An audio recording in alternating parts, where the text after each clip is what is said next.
Things I know in my 50s that I didn't know when I was younger. Hi, welcome back to my channel. My name is Aibel. I am 51 years old and I am creating videos on YouTube about, well, life in my 50s and also some past experiences with current perspective and some tricks and tips on how to live our best life yet.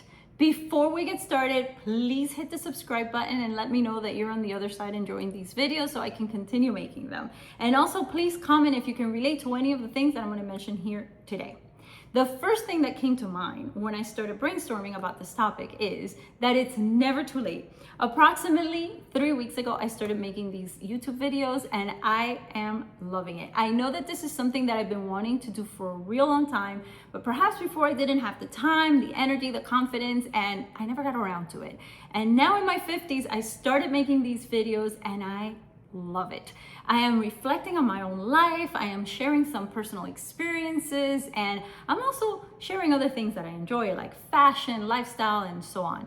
And I think it's so much fun and it's so creative and it's just giving me something to be very joyful and enthusiastic about, which is really important, especially as we get older. Which brings me to my second point. Life feels different in our 50s, but it's still very good. So as I was leading up to 50, I was very excited about turning 50. There was a big celebration. We went to Italy, all wonderful and great. And I'm very grateful for that. I am so grateful for longevity and getting older. I think life is wonderful and beautiful and I welcome it. And then I turned 50 and it set in. And shortly after, my kids all left the nest. And my husband and I, after 26 years of marriage, for the first time, became empty nesters. And all the little question marks sort of started going around in circles in my head, like, what now?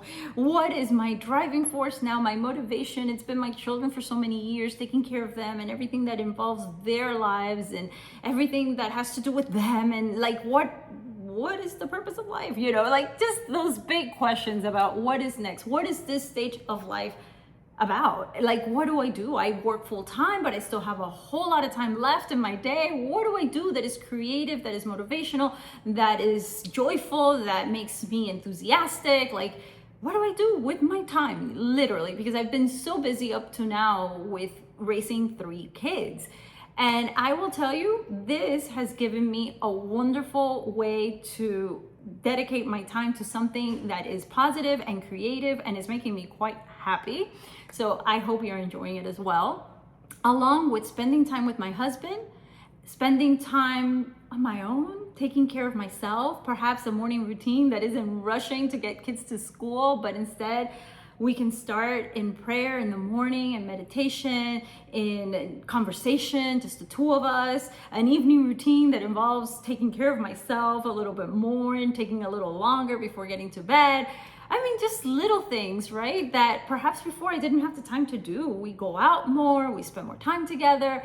So I am absolutely loving it. And that's when I realized, yes, it feels different and things change. I mean, we raise our children for the world and thankfully they were prepared to go out into the world. And I am so grateful for that. And now we dedicate a little more time to ourselves and to each other and it feels wonderful. And this YouTube platform and creating these videos, I'm absolutely loving it. So it's different, but it's great.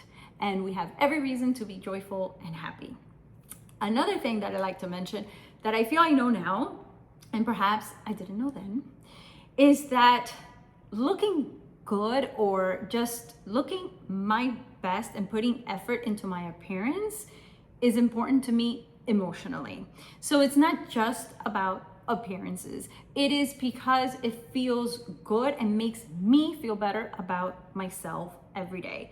So something I've been doing intentionally now for a long time, whether I work from home or I work from the office, because I do both, is putting on a little bit of makeup every day, getting dressed every day. I don't work in my PJs. I show up for myself.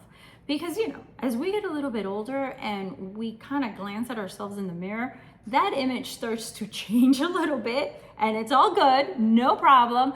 But if I put a little bit of effort into the way that I look, I feel a little bit better. So I realized that looking good, and that's whatever it means to you and whatever it means to me. I'm not talking about one particular image, but looking good my definition of what that is, makes me feel good, and it's worth the effort, and it doesn't even take that much time. But I do get dressed every day. I do put on a little bit of makeup every day. I'm more inclined to go out and feel a little bit more confident, and I just feel better overall.